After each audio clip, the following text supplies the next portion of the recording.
अल्लाह हर इंसान को, मेरी दुआ है, इतनी तरक्की और इतनी कामयाबी और इतना सुकून दे मन के अंदर कि उसके दुश्मनों के वार जो है ना उसकी स्किन क्रॉस ही नहीं कर सके। तुम्हारी तो कोई सोच नहीं है, सही। तुमने तो अपने आप को बोना ही रखना है, तुमने तो ग्रो करना नहीं है, तो तुम्हें तो तनकीद करने का शौक होगा ना, तो तुम करो। एक हिस्ट्री लेके जब एक आदमी आए, लड़के क्या मिलेगा आपको उसके साथ? वो अपने विजन के लिए जला लेगा अपने आप को। अल्लाह मगफिनिहिम बेमशिअता, तो उससे भिड़ के आप क्या कर लेंगे? उसकी मुखालफत, उसकी तनकीद के ऊपर आपको क्या मिल जाए? कुछ भी नहीं मिलेगा। अगर अल्लाह बाज इंसानों को बाज से दफा ना करता तो अल्लाह कहता तो अजीब किस्म के फसादात हो जाते दुनिया में। हमारे साथ भिड़ने का क्या फायदा भाई? हम तो सारे बिल्कुल एक सही है। दिमाग जो है एक फोकस हुआ हुआ एक मंजिल की तरफ, उसकी आड़ के अंदर हम जा रहे हैं, तो वो पूरी एनर्जी अगर तुम्हारी तरफ लग जाएगी तो सोचो तुम्हारा असर क्या होगा। अगर क्या दरवाजे खुले हैं तो वो तो कब, मतलब दरवाजा वही आदमी बंद करेगा ना जिसके पास ज़र्फ नहीं होगा, जिसके पास अचीवमेंट नहीं होगी, जिसके पास गुस्सा होगा, जिसके पास एजिटेशन होगी। मेरे पास ये है ही नहीं। मैं किसी से अगर लड़ा हूं या कोई मुझसे लड़ा है सारी जिंदगी में, इसके अंदर मेरा उसके खिलाफ कुछ है ही नहीं, क्योंकि मैं चीरते हुए चलता गया। मेरी लाइफ के चैलेंजेस इतने इतने अजीब रहे, मेरे पास टाइम ही नहीं रहा कि मैं उनके लिए। और आज भी मेरी लाइफ की कंटेनमेंट इतनी है कि मैं बैठ सकता हूँ टेबल पे। If you take me to a table with anyone, I can sit with them. मैं किसी भी दुश्मन मुखालिफ के साथ बैठ सकता हूँ, मैं चेयर कर सकता हूँ। लेकिन अब उनके लिए और मुश्किल हो जाएगी, क्योंकि उस वक्त तो मैं शायद 20% के ऊपर राजी हो जाता था, अब तो it's very difficult to convince me now. मतलब मैं ऑब्वियसली ये भी मैसेज जरूर देता हूँ और दूंगा यहाँ से कि भाई मैं सोशल मीडिया पे भी तू देख लेना, खामोश नहीं रहता हूँ। मतलब आई हैव माई ओन, बस मेरी अपनी ज्ञान चल रहा होता है। I don't give comments about anyone in the world. But it's like मैं आपसे जब बोल रहा हूँ ना दरवाजे खुले आए, मैं बात तो कर सकता हूँ। आप उसमें ये कह रहे हैं कि मेरे वो पास आएगा नहीं, मेरे पास एक तो नंबर 1 कोई ग्रज नहीं है, ठीक है, ना ही मेरे पास कोई वूंड है, मेरे पास कोई जख्म नहीं ठीक है। है। मेरे पास एक स्कार होगा, जिस स्कार से मैंने सीखा हुआ है, वो आए वो ना आए मुझे फर्क नहीं पड़ता।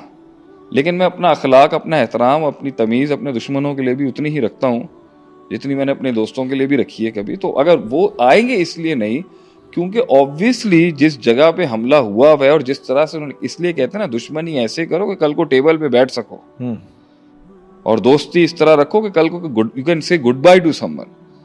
ये इस तरह की दुश्मनी की कभी शक्ल ना दिखा। ये हमें जो है वो फैमिली के अंदर, बिजनेस के अंदर सिखाया जा रहा था कि किसी को इतना बढ़ा दो कि उसको तुम छोड़ ना सको एज ए क्लाइंट, और किसी को इतना जलील मत करें कि कल को आप बैठ ना सके। हाँ। तो you know very well, you are amongst those and Waqi is amongst those and everybody knows around me कि मुझे पता है मैं तो बैठ सकता हूँ। मुझे किसी के साथ बैठने में कोई इशू थोड़ी है आज भी। मेरे फैमिली के अंदर हो या फैमिली के बाहर हो या मेरे प्रोफेशनल सर्कल, मुझे क्या इशू क्या? लेकिन क्योंकि मैंने इनिशिएट नहीं की थी जंग। मेरे खिलाफ जब इनिशिएट, तो ऑब्वियस दुश्मन के अल्लाह हर इंसान को, मेरी दुआ है, इतनी तरक्की और इतनी कामयाबी और इतना सुकून दे मन के अंदर कि उसके दुश्मनों के वार जो है ना उसकी स्किन क्रॉस ही नहीं कर सके। उनको लगता हो उन्होंने कोई बड़ा हमला किया, अल्लाह उसको वैसे ही बड़ा कर देता है। तो कहते हैं ना, मन तवाज़ा लिल्लाहि रफ़अहु, जो अल्लाह के लिए आजिज़ी अपना के कहता है भाई मैं अपने लिए नहीं, अपने कौस और अपने विजन के लिए चल रहा हूँ, रफ़अहु, अल्लाह उसे बुलंद कर देता है। इसके अंदर बड़े इल्मी तबके के लोगों से मुझे तकलीफ भी पहुंची होगी, आई हैव नो इशू। लेकिन जहां से मैं कनेक्ट करना चाह रहा हूँ वो ये है कि जब एक जुमला है कि भाई हर दुश्मन की एक कीमत होती है, और साथ में अल्लाह के नबी सल्लल्लाहु अलैहि वसल्लम को जब हम उनकी ज़िंदगी में देख रहे हैं ना, तो वो ये नहीं कह रहे कि अगर वो मुझे अप्रोच करता है तो मैं इन टर्म्स पर उसको माफ़ करता हूँ। वहाँ तो ये दिख रहा है कि अल्लाह के नबी सल्लल्लाहु अलैहि वसल्लम को एक बंदे को देख रहे हैं, अगर अबू सुफियान रज़ी अल्लाह तआला अन्हु को देख रहे हैं कि भाई इज़ रिसोर्सफुल, सरदार है, तो उसी दिन ये ऐलान कर देते हैं जो उसके घर में जाएगा उसको माफ़ी है। ये फर्स्ट डे ये सिचुएशन तो आई फतेह मक्का के बाद। जी, फतेह मक्का पे। तो आपको कैसा लगता है हमारा फतेह मक्का हो गया? नहीं तो बार्गेनिंग पावर अल्लाह के नबी सल्लल्लाहु अलैहि वसल्लम की उस दिन बहुत स्ट्रांग थी। पॉइंट यहाँ पर, लेकिन उसके बावजूद इतना बड़ा प्रिविलेज दे रहे हैं। इज्जत तो देते हैं ना आज भी। इज्जत तो मैं तो तुम्हें भी कहा आज कि कोई भी होगा तुम्हें लगता है हम इज्जत नहीं देंगे। हाँ, अगर हमने कभी दिखाया भी है, किसी के साथ रखा भी है, मामला हिसाब किताब रखे, वो भी उसको अकल समझाने के लिए कर रहे थे कि यार देखो तुम्हारा तो विजन है नहीं कोई, तुम्हारी तो कोई सोच नहीं है, सही, तुमने तो अपने आप को बोना ही रखना है, तुमने तो ग्रो करना नहीं है, तो तुम्हें तो तनकीद करने का शौक होगा ना, तो तुम करो। हमारे साथ भिड़ने का क्या फायदा भाई? हम तो सारे बिल्कुल एक सही है, दिमाग जो है एक फोकस हुआ हुआ एक मंजिल की तरफ, उसकी आड़ के अंदर हम जा रहे हैं, तो वो पूरी एनर्जी अगर तुम्हारी तरफ लग जाएगी तो सोचो तुम्हारा असर क्या होगा। तो क्या एक why do you want to fight a passionate man? He has nothing to lose, you have everything to lose. क्योंकि आपने तो इससे ऊपर जाना नहीं है, आपकी कमजोरी है, तो वो वाला हमला करो ना जिसके बाद तुम्हारे में डर ना हो। सही है। तो हम तो लगा देंगे, जलाने के लिए तैयार हैं।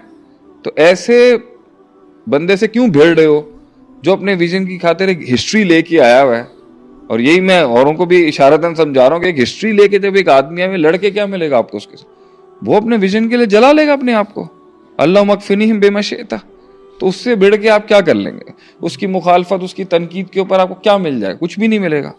आपको लग रहा है कि आपकी तनकीद से कोई नाइक साहब को फर्क पड़ो? He doesn't care.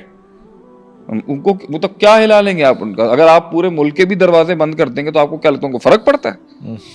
क्योंकि वैसे ही पूरी दुनिया में अल्लाह ने, तो अल्लाह दुश्मन जिसको जैसे भी दे, दुआ है अल्लाह खानदानी दुश्मन दे। झगड़ा भी हो और अल्लाह करे ना हो, अगर लड़ाई भी तो सीखने को मिले कुछ, जख्म भी ऐसा हो जो इल्म सिखा जाए।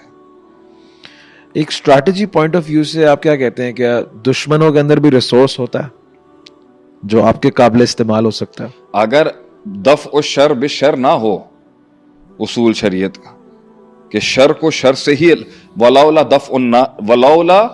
दफ उल्लाहिन्नासा बाज़ुहुम बिबाज़, अगर अल्लाह बाज इंसानों को बाज से दफा ना करता तो अल्लाह कहता तो अजीब किस्म के फसादात हो जाते दुनिया में।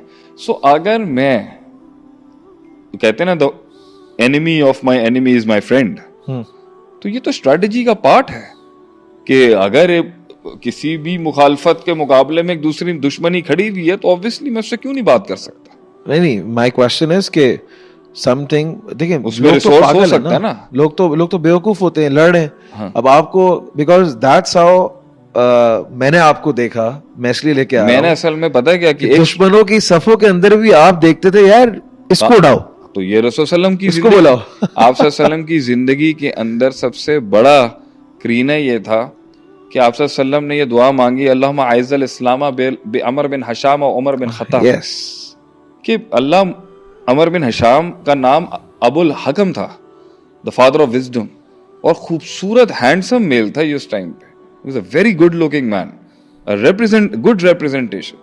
नबी सल्लल्लाहु अलैहि वसल्लम चाहते थे कि ये मेरे बैरक्स में खड़ा हो, मेरी आइडियोलॉजी की रिप्रेजेंटेशन कर रहा हो। He knows how to talk, he knows how to sell it, and he is respected in Banu Makhzum. And over here is Umar bin Khattab. He's a tall guy, he's a masculine guy, he's a muscular guy. मतलब he is हैबत, he is, वो कहते हैं ना, normal भी चल रहे होते तो ऐसा लगता था ऊंट पे बैठे। And even Hisham rights in the history, in the सीरा, कि उनके मसल्स ऐसे होते थे कि उनकी कमीजें फंस जाती थी उनके मसल्स के अंदर। That's how he was toned. इतना भारी भरकम वॉरियर वाज द रसूल ने दुआ मांगी। एक विजडम का इमाम है और एक मसल पावर है, डिसीजन पावर है, रेजिलियंस है, तो आपने दोनों के लिए मांगे। तो ये तो रसूल सल्लम हमेशा कोशिश करते थे ये मेरी तरफ आ जाए, ये मेरे, क्योंकि जब आप कॉज ओरिएंटेड होते हो ना तो आप बायस ओरिएंटेड नहीं होते। कुछ लोग दुश्मनी में इतने बेवकूफ, वो पागल है हो जाते हैं यार। तू एक बात बता मुझे, हम आज भी काम ले सकते हैं उनसे?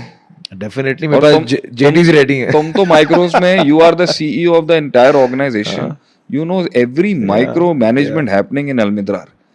तू इन सबको हायर नहीं कर सकता कि आज? मेरी नहीं मानते, चल तेरे तो रेपुटेशन अच्छी है ना। कितने लोग होते हैं सिस्टम में कि अगर आपके पास एक विजन है, एक प्लान है, एक स्ट्रेटजी है, और एक हिस्ट्री है, और सीरत है, और एक उस्ताद है, और एक लीडर है, and you are running the show. एक लीडर भी है मगर एक you are running the show, तो क्या तू इस टाइम पे सबको एक ऑफर नहीं दे सकता? अच्छी, yeah, that's what I'm saying. You should be ready to give offer to anyone. क्या दुश्मन को, क्या मैंने तेरी तरबियत ऐसे नहीं की कि तू अपने दुश्मन से भी कह सकता है यार तेरे मेरा मुखालफत अपनी जगह, इस मसले में आ साथ बैठ जाता है? हाँ, बिल्कुल कर सकता है, बिल्कुल। मैंने तुझे सिखाया नहीं। और ये